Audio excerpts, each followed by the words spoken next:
to our new dad. That's right. Meteorologist Chris Mulcahy, a live look at Freedom Boat Club, Lake Norman. Well, I will say I want to shout out to John and Jana, the grandparents. So far, grandparents are the life hack that I'm so happy to have. Good to have you here. They live in Mount Holly, and we are looking right here at Rock Hill, and wherever from Mount Holly to Rock Hill to Salisbury to Hickory to Boone. It's absolutely gorgeous temperature-wise. Yes, we have more clouds. There will be a few glints of sunshine fighting through this cloud cover, but all in all, a mostly cloudy and overcast day is set. February 16th is the day today. 75 degrees is the forecasted temperature.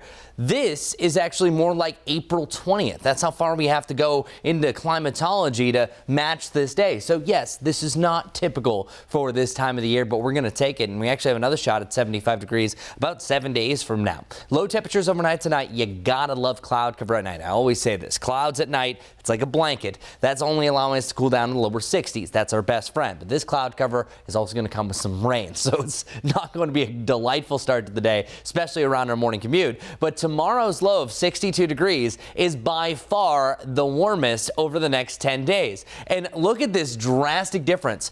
A 33 temperature swing from our low to low, 24 hours from Friday to Saturday. That's a pretty strong cold front, but luckily that's going to be fairly brief, and we don't really have too many freezing temperatures, only one over the next week and a half. Upcoming rain chances, it's really only Friday that's the one that's going to be widespread. There might be a chance for a few scattered showers on Tuesday. That could change as it gets a little bit closer to us, but here's what tomorrow morning is going to look like. Through today, as I mentioned, mostly cloudy to overcast skies. At times you might get the gift of a little extra blue sky, but that should be pretty temporary. By the early evening hours, rain starts to roll into the mountains. By the by the late evening hours, that's when rain starts to roll in. By the early morning hours, it's past the mountains into the foothills. There we go. Good correction. Then once you get to about your morning commute, you can have some pulses of some heavy rain that are embedded in here. This is all the leftovers from severe thunderstorms off towards the west. So there might be a rumble of thunder, but the severe criteria should be well below the threshold. But some heavy rain pushing past the area. This is actively weakening as it pushes west to east. By the end of the morning, it should be clear, and we'll even see some sunshine for the afternoon. So how much rain will fall? Well, it depends. If you get one of those reds or oranges on the map, you could have up to an inch of rain.